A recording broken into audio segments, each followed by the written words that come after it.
সামনে পিছনে যারা আছেন সাইডে, বড়দের জন্য ম্যাজিকটা খুব সুন্দর ম্যাজিক, সত্যি অবিশ্বাস্য। এই চালগুলোকে আপনাদের সামনে আমি রেখে দিলাম।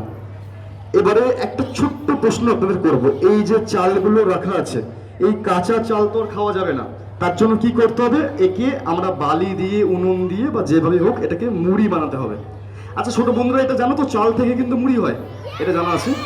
এবারে এই যে চালগুলোকে এবার তাহলে কি করতে হবে? আমাদেরকে আগুন জ্বালাতে হবে।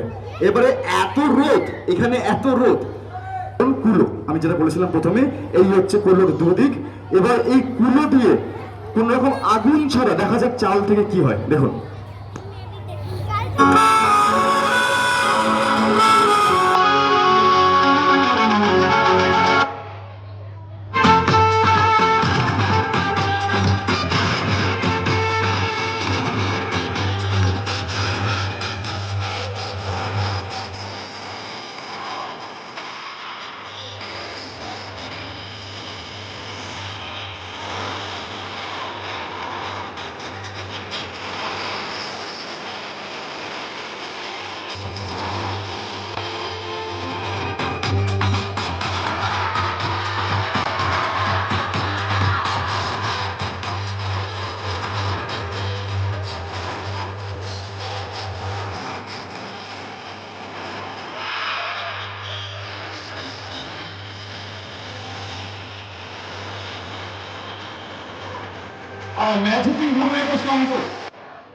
যারা চাল থেকে মুড়িতে রূপান্তরিত হয়ে গেছে, আপনাকে খেয়ে দেখতে পারেন, অসুবিধা নেই।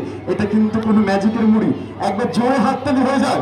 এরকম ম্যাজিক থাকলে সত্যি খুব ভালো হতো। ঘর থেকে বাবা মারা মুরগি নিয়ে আসতো, এসে বলতো এ নাও চিকেন হয়ে গেছে। একবার জোরে হাততালি হয়ে যায়। ম্যাজিক সত্যিকারই হয়তো আজ 2024 সফল।